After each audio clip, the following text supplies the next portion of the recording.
I'm in the legendary Frank Sinatra dressing room at the Golden Nugget with another legend, Mr. David Lee Murphy. How are you, sir? Good to meet you. How are you? Nice to meet you. Great to meet you. I am so excited to see you perform tonight. I looked on your website.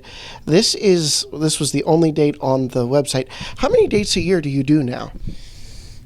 Gosh, I don't know. I mean, I didn't count. We work really heavy through the summer, you know, and then we start slowing down in the fall.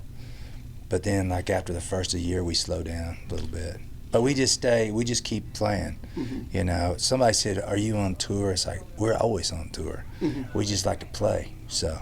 I love it. Well, you like to play. You play a lot of your stuff. You play a lot of the stuff you wrote that was made famous by other artists that you're a co-writer, a sole writer on. How do you decide what you're going to do? Because your catalog is so deep as an artist and as a songwriter. How do you decide what your show is going to look like? Well, it just depends on where we play or what kind of situation it is. Like tonight, being here in Las Vegas, and it's a kind of theater seating. I'm going to do more like I'm going to do a bunch of my songs, you know, from the '90s, but I'm also going to do a bunch of those songs that I've written for other people. And sometimes I just tell stories, you know, about the songs or where I was and what I was doing when I was writing them. And a lot of times people, you know, they get a new perspective of a song. And I remember seeing like Eddie Rabbitt and some of those guys do that years ago, and I was always like, that's really cool. And Chris Christopherson, you know, they would tell stories about, you know, how they wrote a song or who they were writing with. And so that's it kind of makes it a fun night. Yeah, that's the thing. I've been saying it since I've been here. Dave is great, the show manager. He books in people I don't get to see most of the year. They come and they end the year here. So, and they really, like you said, they really take advantage of this being a theater setting as opposed to a different type of venue. I'm sure you get asked a lot, who have you not written for that you would want to write for? Let me flip that question on its head. Who have you not written with that you would want to write with? Can be famous or can just be a songwriter in Nashville. Anybody you can think of. There's tons of people. I mean, if I could just go back, I mean, I would love to have written with Merle Haggard. I would love to have written with, well, I did write with Waylon, but I would love to write with Willie. And, of course, you know, a lot of those guys that were my heroes have passed, but those are the guys that were my favorites.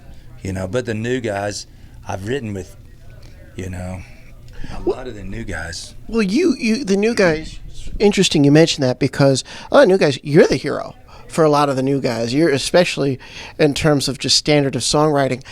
Do you find there's sometimes like a tension or a nervousness when you're going into write with somebody who's a younger guy who knows you, who hasn't written with you before? What do you do to break the ice? I mean, I try to just be myself all the time and just make everybody feel,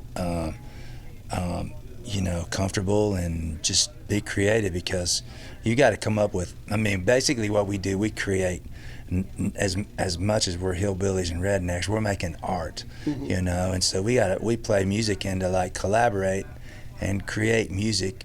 You kind of just gotta chill out and be, you know. Be able to sit there and do it, you know. So I just enjoy being there and writing. I know they don't let you leave the stage without Dust on the Bottle. What's the story with that song? Were you sitting in a car? Was there a dusty bottle? The imagery in that song has stuck with me for years from when I first heard it. What is the story behind that song? Well, I actually wrote that song when we were working on our record, you know, Out With a Bang, and I wrote it like I wrote it the morning after the first day we started cutting, and I cut Party Crowd, Out With a Bang, and I think Can't Turn It Off, which is the first song of that Out With a Bang album. And I was really excited about it, and I woke up and I was going to the studio at like 10 o'clock to start cutting again the next day, and I was up early. Then I lived in a little farmhouse in Ashland City, Tennessee, and I was drinking coffee my guitar was laying against the kitchen table, and I just started playing that chord progression, you know, on Dust on the Bottle.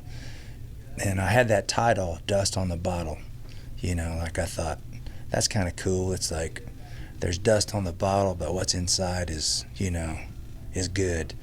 And there was a guy from my hometown named Creel Williams, and that he popped into my head as soon as he made homemade wine, like nobody I know. Not teasing, but he did. He made homemade wine, and he was like best friends with my cousin, and these guys were characters, but he made the kind of wine that you would keep on your kitchen sink. That was what you would drink when you ran out of everything else.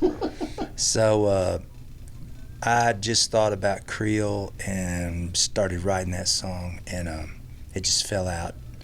And I called my producer. I put the phone down on the table, and I said, "Man, I just wrote this song. Check this out." And I played Dust on the Bottle, and he goes, "We got to cut that." So like awesome. The next day, we cut Dust on the Bottle, and it was magic when we recorded it. So that's awesome. David Lee Murphy, a pleasure. I cannot wait to see this show tonight. Thank you so much. Thank you. Thanks for having me. Thank you.